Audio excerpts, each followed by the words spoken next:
Hello my dear students, welcome to my channel Fluid Mechanics Lecture Series. I am your Sumam. My channel name is also Sumam. Today we are going to discuss the fluid property called surface tension. Surface tension is also an important property like fluid viscosity. It also depends upon the molecular structure or atomic structure of fluid. It has many engineering applications.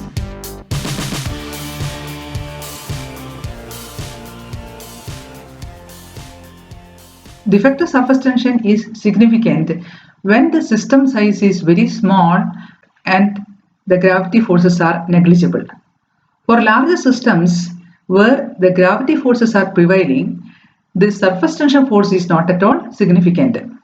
However, for small size systems, surface tension force is influencing the flow characteristics. Now let us start the discussion on surface tension. Surface tension occurs due to cohesive force. What is cohesive force? It is a force of attraction between similar type of molecules. To visualize how surface tension arises, consider two molecules, one at the free surface and other is within this liquid. The molecules within the liquid is getting attracted by the surrounding molecules. Since the molecular attraction is symmetrical, the net resulting force on this molecule is equal to 0. Whereas the molecule at the free surface is getting attracted by the gas molecules and the liquid molecules. The force of attraction by the gas molecule is less compared to the downward cohesive forces. That means there is a unbalanced force which is in the downward direction. So that means the molecule at the free surface is pulled towards the interior part of the liquid. As a result, the molecules below that is getting compressed. So the molecules below will exert a repulsive force. This repulsive force creates a tension effect on the surface. In other words, liquid surface has a tendency to minimize the area. The effect of surface tension is to reduce the surface of free body of liquid to a minimum. That is the reason why the liquid droplet attain the shape of the sphere, because spherical shape has minimum surface area for a given volume. So surface tension will cause an increase in the internal pressure in order to balance the surface force. The pulling force that causes tension act parallel to the surface, and it is due to the unbalanced attractive forces between the molecules on either side of the interface.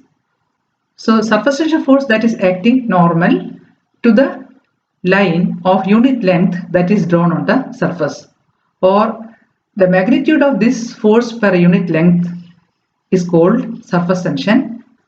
It is denoted by the notation sigma and its unit is force per unit length or Newton per meter. So surface tension causes the interface of gas liquid or interface of two immiscible liquids to behave like a membrane or film. So that is why the small object can float over the surface or small insects can walk over the surface. Surface tension also can be defined as work done per unit increase in the surface area of the liquid. So this effect is also called surface energy per unit area. So surface energy is in unit of Newton meter divided by area, the unit is meter square. So its unit is Newton per meter. Whenever we are adding impurities to the liquid, its surface tension get reduced. So it is called surface tension. For example, if you are adding soap to water, then surface tension get reduced. Now comes to the effect of temperature and pressure on surface tension. Temperature increases, the cohesive forces decreases, so surface tension that is also get reduced. So we can say that surface tension decreases with increasing temperature, whereas the effect of pressure on surface tension is not at all significant. So if you are adding soap to hot water, then its surface tension is get reduced hot soap water can easily penetrate into the fibers of the cloth. So cleaning is easier using hot soapy water. Now let us consider some examples. So the first figure which shows the water droplet on a vertical wall. You can just note down the shape of the droplet. It is having spherical shape. Similarly, the water which is coming out of branches, that is also have the spherical shape. Similar to the case when the water that is leaking out of the leaky faucet, that is also having spherical shape. So surface tension occurs due to cozy force. So when cozy forces increases, surface tension that is also increases. Let us compare water and mercury. In water, adhesive force is more than cozy force. So when we are dipping a rod into water and we are taking out of that rod, then it is wetted with water. That means water is a wetting fluid. If you are comparing surface tension of water and mercury at 20 degree, then for water it is surface tension is 0.073 Newton per meter, whereas for mercury it is 0.44 Newton per meter. If you are dropping mercury to a glass plate, so cozy forces are very high here, so it will easily attain the shape of sphere, or it will move like a spherical ball. That means it is a non-wetting fluid. When you are dropping blood on a glass plate, it is also attain the shape of the sphere. Now let us consider the speciality of surface tension. Surface tension depends upon the contact fluid or contact area. So you cannot see surface tension for gases. It is for liquid or liquid gas interface. Surface tension determines the size of liquid droplet that forms. So when we are adding more mass to a droplet, what will happen is surface tension force cannot hold these molecules together, so it will become flattened. So in other words, surface tension will cause an increase in the internal pressure in order to balance the surface forces. The curved interface, which indicates that pressure difference across the interface where the pressure being maximum at the concave side, and pressure inside the droplet is more than the atmospheric pressure. So in order to determine the internal pressure for a droplet, we can consider the free body diagram of a droplet. So here surface tension force that is acting along the periphery, whereas internal pressure force that is acting at the center. So internal pressure force we can calculate by multiplying delta P with the cross-sectional area. So cross-sectional area equal to pi r square. So internal pressure force equal to delta P into pi r square. Whereas surface tension force that is acting along the periphery, so surface tension force we can calculate by multiplying the perimeter by the surface tension force. So what is perimeter? It is 2 pi r. So 2 pi r into sigma s, so will give you the surface tension force. So if you are equating this, you can calculate the delta P for a droplet. So delta P equal to 2 sigma s by r. Now consider the internal pressure for a soap bubble. So let us consider the free body diagram of the bubble. So for a bubble, we have internal and external surface. So internal pressure that is acting here, whereas for surface tension is concerned, we have to consider internal boundary as well as outer boundary. In both boundaries, surface tension force is acting. Here also, we can calculate the internal pressure force equal to delta P into pi r square, where pi r square is the cross-sectional area. So pi r square into delta P will give you the pressure force, whereas surface tension force is acting on both internal as well as external boundary.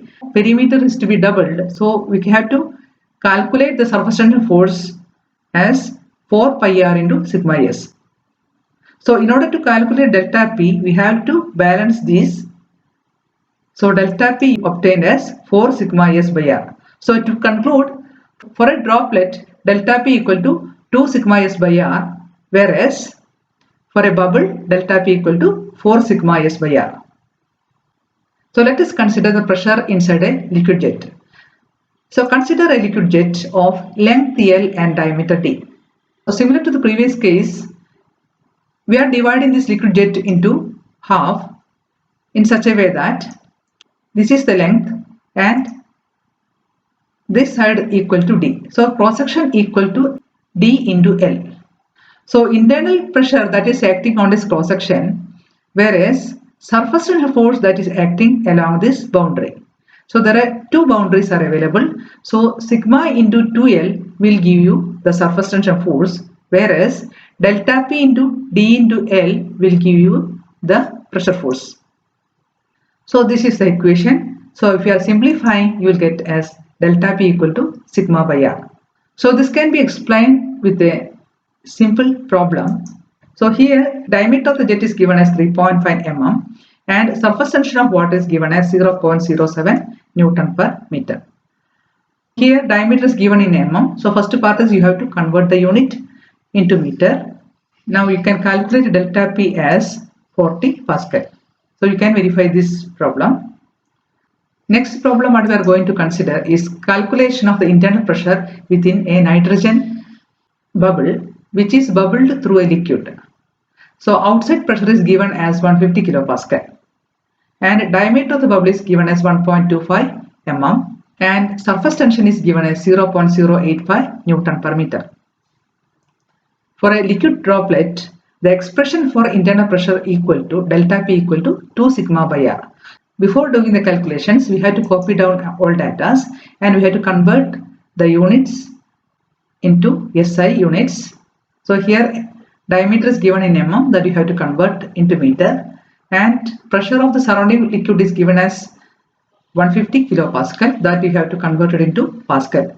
That is 1 kilopascal equal to 1000 pascal. Now delta P equal to P1 minus P2 where P1 equal to inside pressure whereas P2 is the outside pressure. So here it is asked to find out the value of P1. P1 is the pressure inside this nitrogen bubble. So delta P equal to P1 minus P2. So P1 minus P2 is given as 150 into 1000 Pascal equal to 2 sigma by R. So sigma is given and R you convert that into meter. So we can calculate P1 as P1 equal to 150.272 kilopascal. This problem also you can verify. Now let us discuss the calculation of delta P in terms of surface energy. So surface tension is also defined as surface energy per unit area. So if you are adding more mass to a droplet, what happened is its area get increased. So surface tension is calculated as surface energy per unit area or surface energy equal to surface tension multiplied with the change in area. So the excess pressure in the droplet can be determined by considering differential increase in radius of the droplet due to the addition of differential amount of mass and interpreting the surface tension as increasing surface energy per unit area. So here this is the liquid droplet and due to the addition of mass its diameter is increased. So when we are adding more mass to a liquid droplet its size increases. So here surface tension is defined as surface energy per unit area. Surface energy required for this expansion work equal to surface tension multiplied with the change in area. Increase in surface energy due to the addition of mass equal to sigma S into dA. So how will you calculate dA? Area of the sphere equal to 4 pi r square. So dA equal to differentiate this area with respect to r. So it is dA equal to 8 pi r into dr or increase in surface energy equal to sigma S into 8 pi r into dr. Expansion work done during this differential process can be obtained by multiplying force into distance. It's a work done equal to force and distance. So here force equal to delta P into area. So here F equal to internal pressure into area into dr. So A equal to 4 pi r square.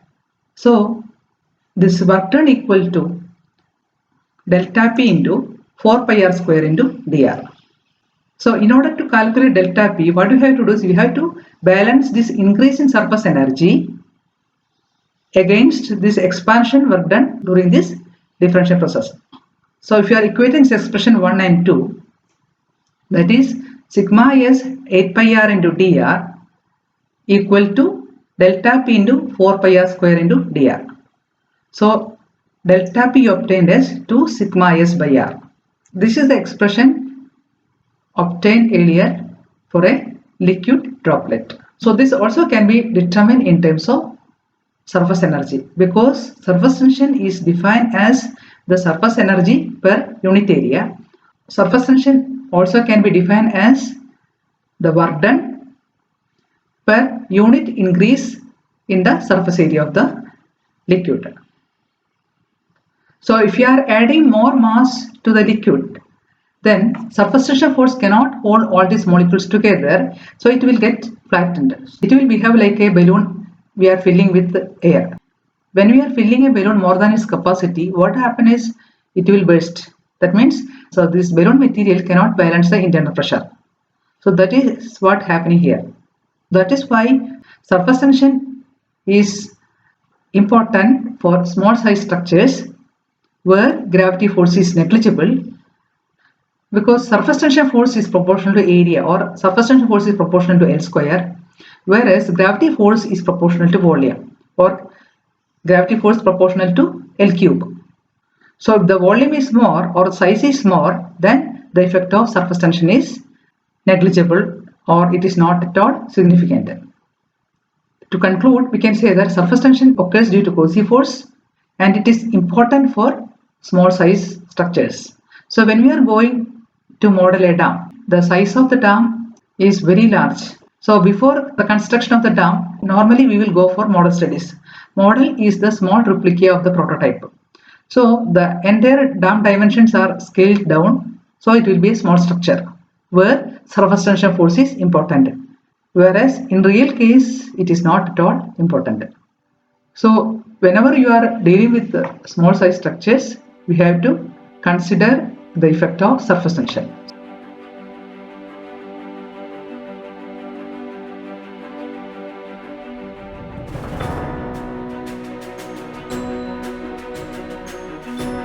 Now the class comes to an end. For the time being, it is enough. My next class is on capillarity. Thank you. Await your comments.